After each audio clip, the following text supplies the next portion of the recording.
Reverend Don Lewis, coming to you from the beautiful metaverse, and more particularly from beautiful Danville, Illinois. And welcome to Midday with Reverend Don. And I'm looking forward to our daily talk. I hope you are too. And I want to remind you that whatever platform you may be watching me on, if you would like to interact directly, you can type your questions or comments on that platform. They'll appear here in my chat room, and we can talk directly. And for me, that's one of the best parts of this program. And hello to Michael in the chat room. Good to see you, Michael. And every Monday night I do a chat room through my Patreon. I've been doing that chat room since 1998. It started on about.com. It was on witchschool.com for many years. Now it's at revdonlewis.com. And Michael commonly comes to the chat room, so we saw each other just last night and had a lovely conversation. Good to see you today, Michael. And we'll have another lovely conversation. Hello to Janet in the chat room. And if you would like to join my Patreon, you can do so at revdonlewis.com. We have weekly chat rooms. We have several tiers of membership that bring different things. We have a monthly newsletter. We have a monthly surprise. We have a monthly seminar. We just did the first seminar this weekend. And we also have a monthly consultation available. Hello to Bradley in the chat room. Good to see you, Bradley. So if you're interested in my Patreon, you can find it again at revdonlewis.com. Hello to Renee in the chat room. And this is one of many things I'm doing. You can see other things I'm doing at corellianpublishing.com and at paganworld.co. And it's a busy time. A few months ago, I had a cardiac incident that led me to retire in office within certain offices that I hold, which means not handling daily duties. You might have thought that I would have less to do after that, but I actually find this one of the busiest times of my life, which I'm not complaining about. It's a good thing. I think that if I'd been affected differently, it might be a bad thing. But I do feel good to be busy with lots of projects and lots of things to do. One of my most recent offerings is Reverend Don's Book of Questions, Volume 3, which is 100 questions and answers from my vlog that I did for 10 years, from 2010 till 2020. And there are 100 questions of all kinds regarding metaphysics and spirituality in each of the 3 volumes published so far of Reverend Don's Book of Questions. And you can get each one separately, or you can get them all together and save $10 at corellianpublishing.com. This weekend, we also premiered, I believe, the return of Reverend Don's Library of Horror. And if you're not familiar with Reverend Don's Library of Horror, the first run was a couple of years ago. And in it, we show classic horror films that are in the public domain and discuss them, particularly from a metaphysical perspective, but also from all perspectives. Some particularly classic horror films often have some very relevant metaphysical aspects to them. Others have less, but still are fascinating and interesting to watch. So this weekend we did Metropolis. I now have a co-host, Cosmo Rubiconis, and we had a great time with Metropolis. Hello to Renee in the chat room. Good to see you, Renee. It's good to have that project back in production. I believe the next film will be Messiah of Evil from 1973. Metropolis is from 1927. So quite a distance in time and also theme between these 2 movies. But what they do have in common is that both have metaphysical aspects that you might not think about, as well as cultural aspects you might not think about. And we'll be discussing those during our station breaks.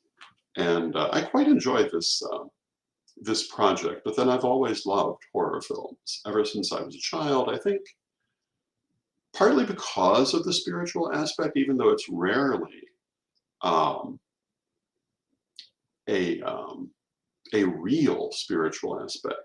But many horror films nonetheless touch on spirituality, and some of them, like the 1932 Mummy, can be quite profound spiritually.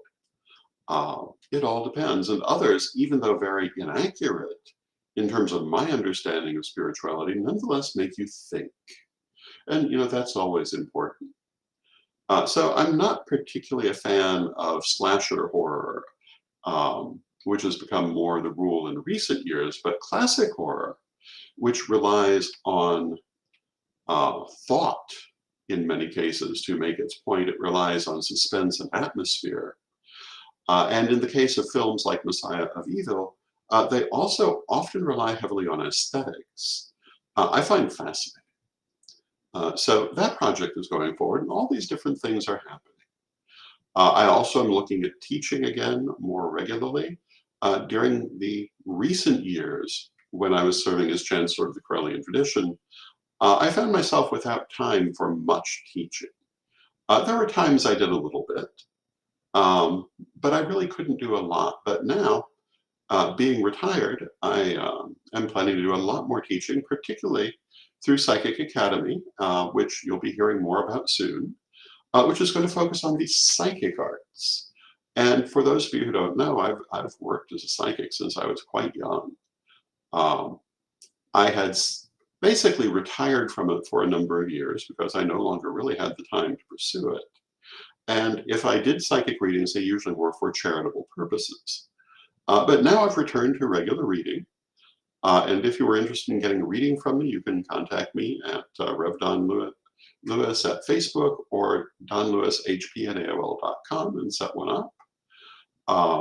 Hello to Brenda in the chat room. Brenda says psychological films are always better. I feel that.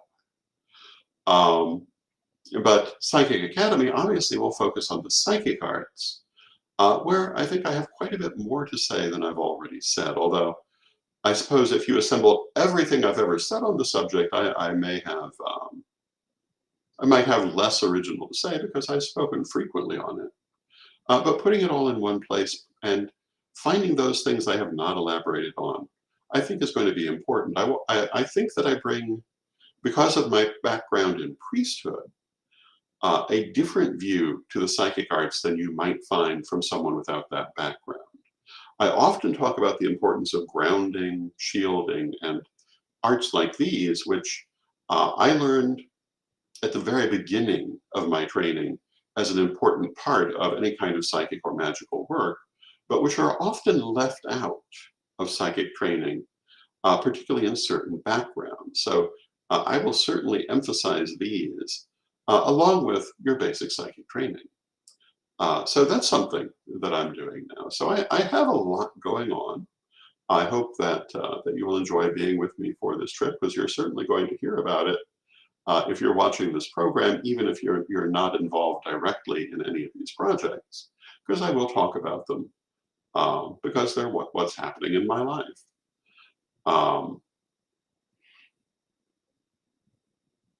And there are undoubtedly other projects coming.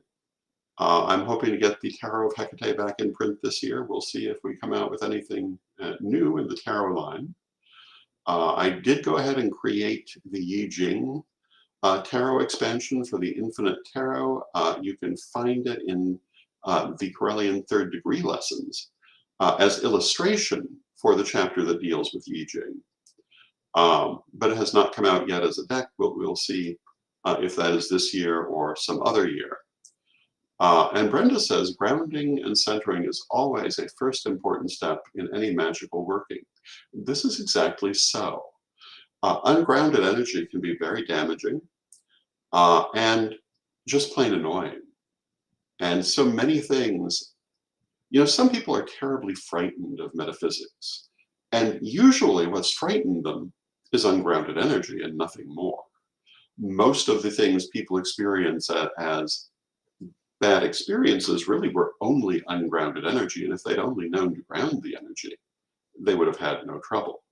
I often refer to the paranormal programs that seem to have a propensity for finding demons in the basement, but you look at the things that are happening in the house that the paranormal team is at, and it's obviously just a poltergeist experience. And a poltergeist experience is just ungrounded energy.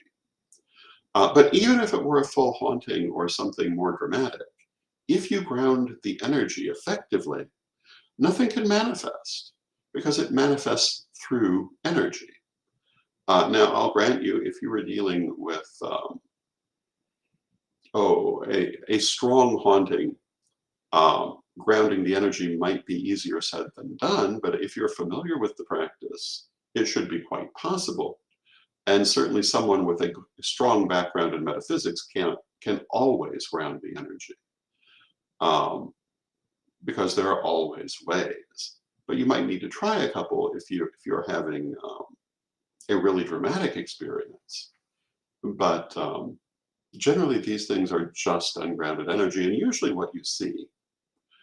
And you see this really strongly in the paranormal programs. You see little things happening. Things move around, doors open and close, things fly off shelves. And while this can be other things, usually it's just ungrounded energy. And it should really always be the first line of defense to ground the energy in the house. And then see what happens. Because usually it's all you need to make sure the people who live there know how to ground their energy. With a poltergeist experience, there's usually someone in the household who's dealing with unusually high energy and doesn't know how to ground it, or even that there is such a thing as grounding. Commonly, it's a teenager going through pubescence and dealing with all the hormones shooting out everywhere. Occasionally, this kind of poltergeist activity will also be around menopausal women who are having a similar experience with hormonal changes. Can also be around someone who's simply an open psychic, or someone who works with energy but does not know how to ground it properly. That too will cause this sort of thing to happen. Though that these all have their individual challenges. Now, sometimes when people have a temple, they'll make it a point to build up a great deal of energy, but they'll usually also, to some extent, focus it toward things like the shielding of the temple from negativity. Or I can think of one temple which basically focused the excess energy into the temple fetch. And they had a remarkable propensity to be able to say, we need to find such and such. And within a few minutes, they'd find it in a place it had never been, even if it had never, in fact, been in the house. That was pretty good. But there are all kinds of things you can do. But that's not the usual thing that happens when you have a great deal of energy around. Usually you need to keep it grounded, and you want to keep it clear. And hello to Jason in the chat room. And Jason says, good afternoon, Uncle. And in fact, it was Jason's temple I was speaking of that had the fetch. Once that particular temple building was gone, the effect vanished. But while it was there, it was remarkable, and I did get to see it actually in play. So there are a lot of fascinating things. And, I have to say, I was the active first priest of the Correllian tradition for 44 years of my life. Again, I'm now retired in office, which means I'm still a first priest of the Correllian tradition, but not dealing with daily issues. But one of the things this means is that during those 44 years, I gained a gigantic lineage. Not just people I personally trained and initiated, though there were a great many of those, but of course the people they went on to train and initiate are part of that same lineage. And having a large lineage brings things with it, as well. It brings energetic things. You have to be aware of all those connections. It also brings interactions with those people, and one expects certain things in a lineage. One of them is respect. One of them is loyalty. And of course, these things go both ways. But I feel like I have been respectful and loyal toward those people who have come through me.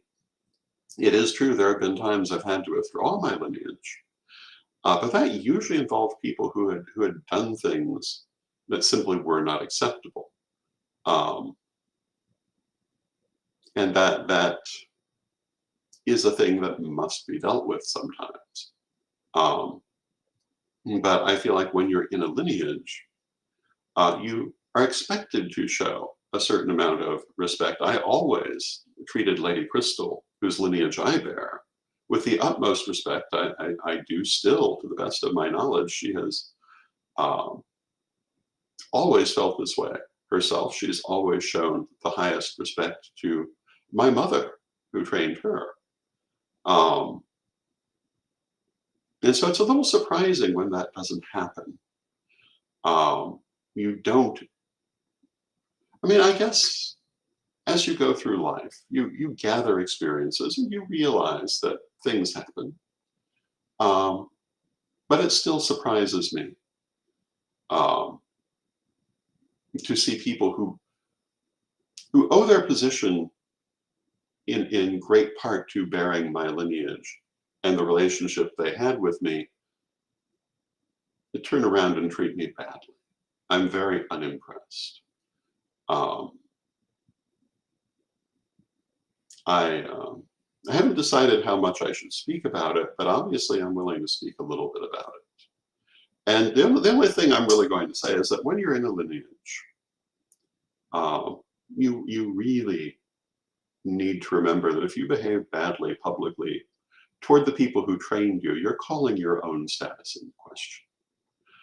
Um, People will look at you, people who bear your own lineage will look at how you've behaved toward those whose lineage you bore, and it will affect how they look at you. There are a lot of reasons it's not a good idea to do that sort of thing. Besides just the fact that it's an unworthy behavior. Um, Whether you directly bear a person's lineage or simply owe them for help they've given you. If someone has worked with you, taught you, promoted you, brought you opportunities you would not otherwise have had, um, you should even if you find yourself falling out with them, you should still treat them with respect, um, because it looks bad.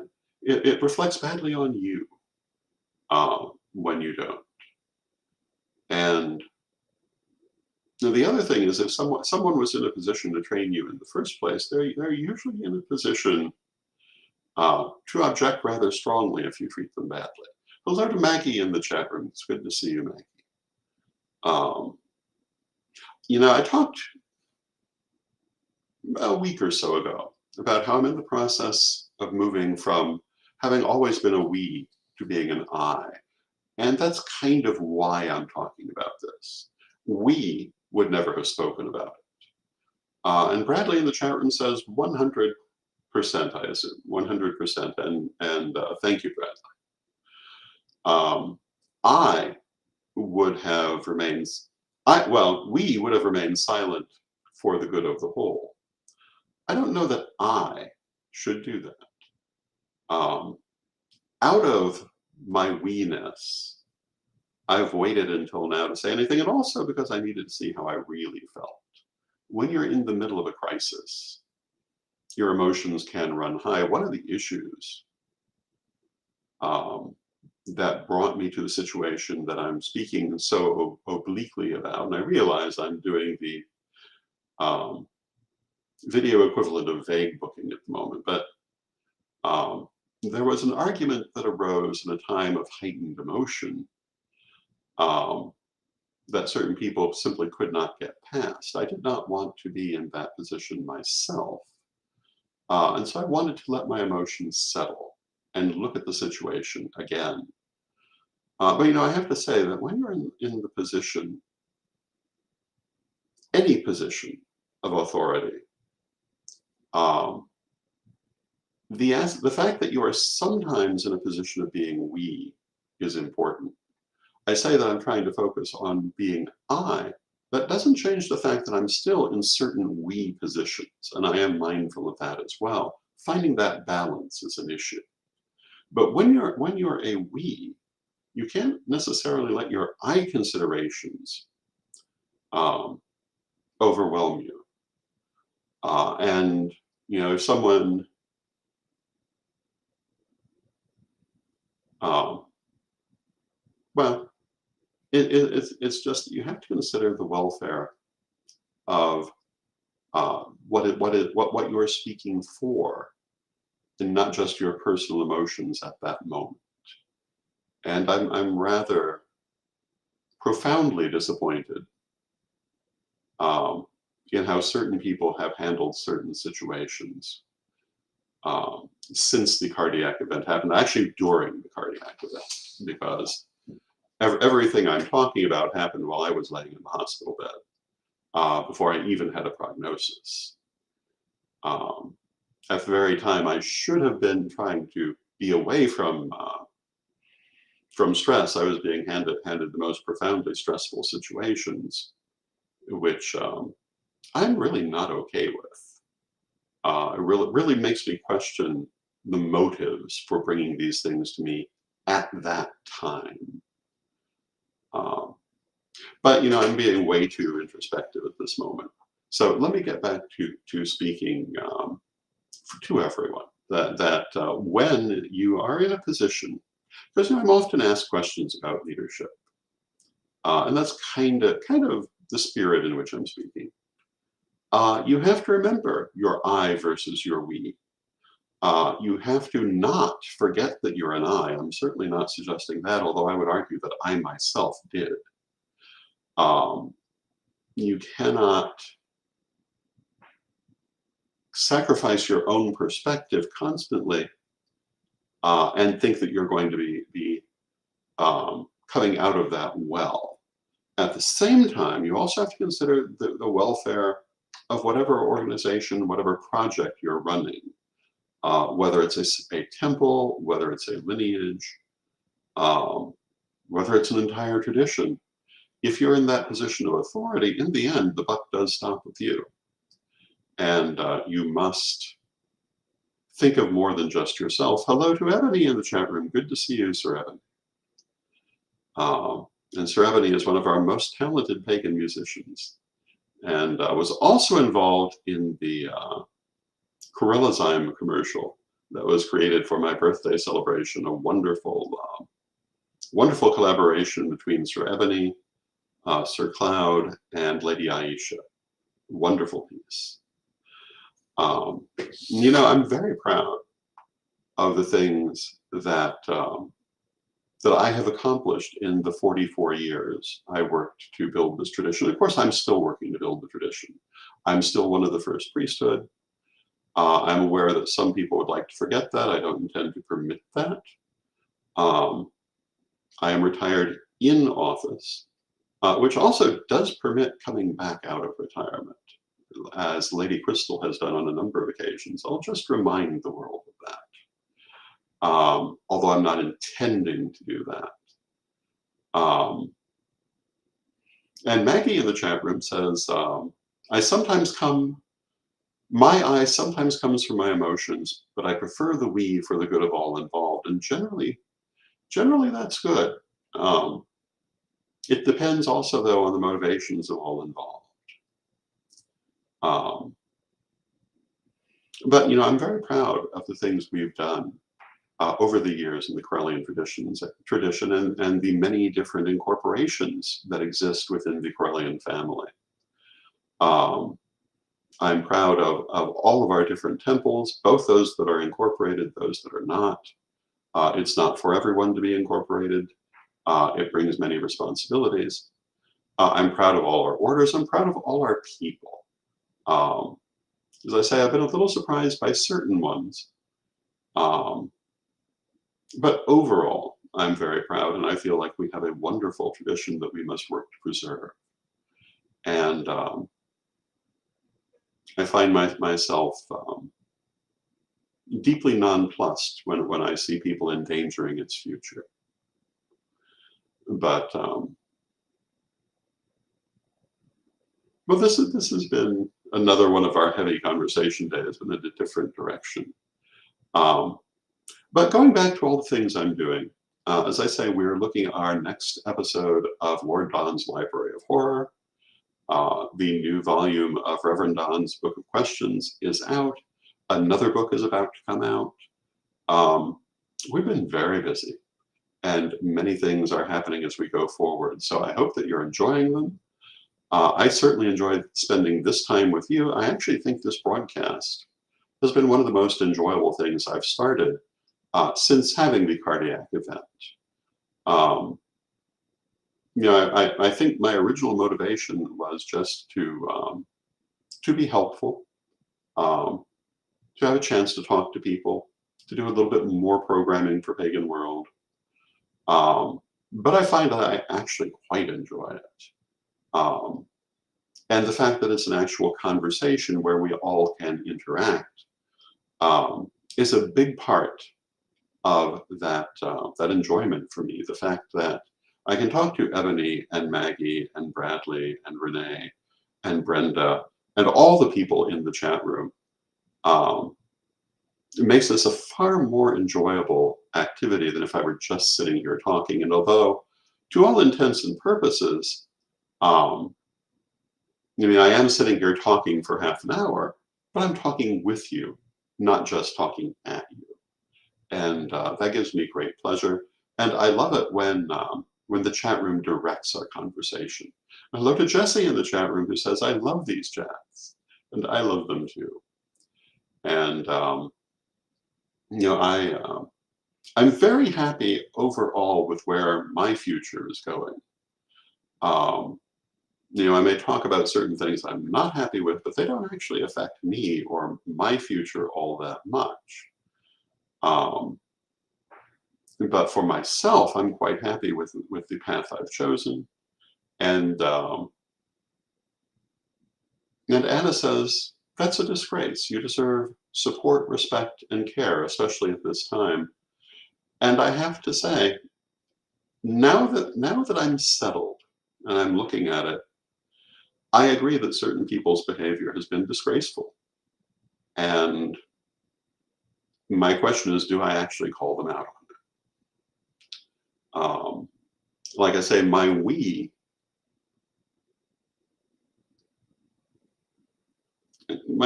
tells me to just go forward with the things I'm doing. But I also have to stop and think others are affected too. I have landed on my feet. I could have easily ended up living on a street corner somewhere. Um, and others closely associated with me were in no better position because of the actions taken. And I don't think that they're good for anyone. Um, I'm deeply shocked by certain actions and directions. And Bradley says, I'm glad you're doing okay now. Thank you, Bradley. And truly I am. And if you look at the projects that I've been talking about, if you look at the work we're doing, I'm quite happy with it. And as for my personal future, I think I've surprised certain people by landing on my feet and being perfectly fine in the long run. I don't think it's what they wanted to see. And the fact that I don't think it's what they wanted to see is part of what bothers me. Because, when you spend years working with people, building them up, um, promoting them, promoting them sometimes in ways that they simply will not promote themselves, um, you do have certain expectations. Um, and betrayal is not one of them. But, well, again, today has been a heavy day. If it's been too heavy, I apologize. I will try to avoid this sort of thing because it's not why I'm here. But it is important, I think, for me in working out that balance between we and I. I just didn't really think I'd be spending today doing it on camera. But I did tell you, you would be having a look into my life, and a deeper look into my life than I've given before, and that's kind of what this is. Um, Always historically, I was one to keep my private thoughts out of sight. I was raised that way. Um, I always felt that um, sharing your thoughts too much can muddy the water of your actions. But at this point in my life is different, and sharing my thoughts, my actual thoughts, I think is going to be more of a feature. And one thought I do want to reiterate, which I say every day, is that I love you all. And I love the wonderful supportive comments that I'm seeing in the chat room. I love spending this time with you, and also the time we spend in other formats. It really is a highlight of my life. So thank you all for being here, and thank you for being in my life. And with that, let us end with our prayer, and I will see you tomorrow. Beloved Mother Goddess, beloved Father God, beloved ancestors, we ask you to be with us and to guide us as we go forward, and to help us to find the balance between our private and public selves, to help us to understand when we should be I and when we should be we, and to help us to maintain correct relationships in our lives. We're only human. At times we depart from correct action, but help us to return to it when that is the case. Beloved Mother Goddess, beloved Father God, beloved ancestors, we thank you with love and with respect for your presence in our lives, though we know you are always with us. Still, may you be blessed now and always. And thank you for your presence. I love this time I spend with you. I look forward to seeing you tomorrow. And until next time, may you be blessed now and always.